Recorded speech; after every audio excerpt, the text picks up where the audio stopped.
YouTuber Firdous Shamim, আজকে আবার আপনার কাছে আমি প্রথমে যাব। আমার প্রশ্ন হচ্ছে, আজকে সুপ্রিম কোর্টে আমি মূলত যেটা বুঝলাম, তিনটে বড় নির্দেশ। এক হচ্ছে নোটিশ ইস্যু করা হলো মমতা বন্দ্যোপাধ্যায়কে। 2 নম্বর, সমস্ত এফআইআরগুলো ইডির বিরুদ্ধে ভুয়ো এফআইআর করা হয়েছিল ওগুলো স্টে করা হলো। 3 নম্বর, সিসিটিভি ফুটেজগুলো সংরক্ষণ করতে বলা হলো। এবং তার সঙ্গে বিচারপতি আশ্চর্য হয়ে, হতচকিত হয়ে অবজার্ভ করলেন, এভাবে তো গোটা দেশের আইন শৃঙ্খলা ভেঙে পড়বে যদি এই মডেল ফলো করা হয়। দুটো থাপ্পড় পড়েছে তৃণমূলের গালে, কি বলা যায় ফিরদৌস শামীম?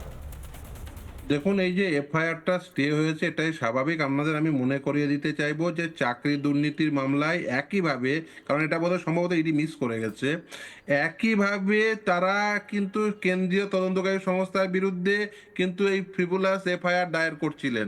সেই জন্য আদালত নির্দেশ দিয়েছিল যে আদালতের ওই সিটের সদস্যদের বিরুদ্ধে, সেই জন্য আদালত নির্দেশ দিয়েছিল যে যতদিন এই ইনভেস্টিগেশন চলবে সিটের সদস্যদের বিরুদ্ধে কোনো প্রকার কোয়ার্সিভ স্টেপ নেওয়া যাবে না। এই নির্দেশ আদালতকে দিতে হয়েছিল। অর্থাৎ এই রাজ্যে যদি কেন্দ্রীয় তদন্তকারী সংস্থা তদন্ত করে, সে সিবিআই তদন্ত করুক, নিজাম প্যালেসে মমতা বন্দ্যোপাধ্যায় পৌঁছে যাবেন। ইডি তদন্ত করলে মমতা বন্দ্যোপাধ্যায় পৌঁছে যাবেন, এভিডেন্স সেখান থেকে টেনে নিয়ে এসে বলবেন যে ওটা আমার পার্টির ডকুমেন্ট ছিল। তারপরে তাদের বিরুদ্ধে, ইডির অফিসিয়ালসদের বিরুদ্ধে এফআইআর করা হবে। চাকরি দুর্নীতির মামলায় এই সিটের সদস্যদের বিরুদ্ধে পদক্ষেপ করবেন এবং আদালতকে রায় দিতে হবে, না কোনো প্রকার কোয়ার্সিভ স্টেপ নেওয়া যাবে না। এই রাজ্যে আসলে কেন্দ্রের থেকে যখনই তদন্ত করতে আসবে, স্টেট এজেন্সি দিয়ে কেন্দ্রীয় এজেন্সিকে ভয় দেখানোর মতো পদক্ষেপ এর আগেও হয়েছে, এখনো হচ্ছে। আর আসলে এটা বারবার রিপিট হচ্ছে। আদালত আজকে এক্স্যাক্টলি সেটাই বলেছেন। এবং এই যে রিপিট হচ্ছে, বারবার একই ঘটনার পুনরাবৃত্তি ঘটছে, তার ফলে এদের কিন্তু সাহস বাড়তে থাকছে। আর মমতা বন্দ্যোপাধ্যায় যে কাজ করেছেন সেটা কগনিজেবল নন বেলেবল অফেন্স।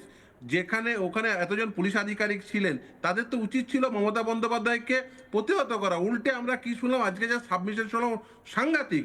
বলছেন যে উনি জেড ক্যাটাগরি নিরাপত্তা পান, তাই ডিজি পুলিশ ওখানে উপস্থিত ছিলেন। আচ্ছা, জেড ক্যাটাগরি নিরাপত্তা পেলে ডিজি পুলিশ সেখানে উপস্থিত থেকে মমতা বন্দ্যোপাধ্যায়কে, অর্থাৎ যিনি জেড ক্যাটাগরি নিরাপত্তা পাচ্ছেন, তাকে দুষ্কর্ম করতে সহযোগিতা করবেন?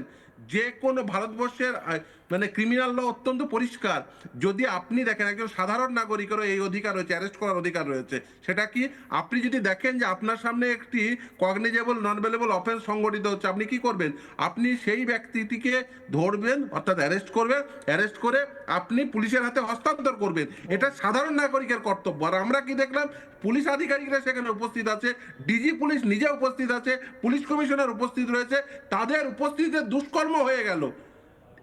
এবং এই ইডি যেটা চেয়েছেন, আমি বলবো অত্যন্ত সফট চাওয়া। তারা কি চেয়েছেন? তারা একটা অ্যাপ্লিকেশন করে চেয়েছেন যে এদের সাসপেন্ড করা হোক। না, সাসপেনশন নাইদার এ পানিশমেন্ট নর এ স্টিগমা।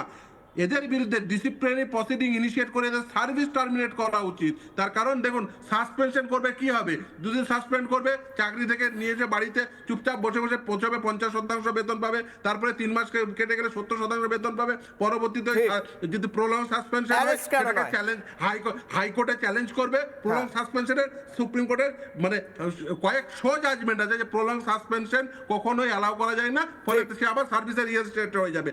কিন্তু ডিসিপ্লিনারি প্রসিডিং ইনিশিয়েট করে তার বিরুদ্ধে যদি উপযুক্ত ব্যবস্থা নিয়ে তার সার্ভিস টার্মিনেট করে, তবেই উপযুক্ত শাস্তি হবে। ইডির উচিত যাতে এদের বিরুদ্ধে ডিসিপ্লিনারি প্রসিডিং ইনিশিয়েট করে কেন্দ্রের সরকার, কারণ সেই ক্ষমতা কেন্দ্রের সরকার আছে। আমি উত্তরটা আসি, সেটা করাটা অবশ্যই উচিত। হ্যাঁ, আমি আসি শামীম। আমার প্রশ্ন, নানা ধরনের কন্টেন্ট দেখার জন্য লাইক করুন, শেয়ার করুন আমাদের ফেসবুক পেজ, সাবস্ক্রাইব করুন আমাদের ইউটিউব চ্যানেল। পাশাপাশি অন্যান্য ব্রেকিং নিউজের জন্য অবশ্যই চোখ রাখুন রিপাবলিক বাংলায়।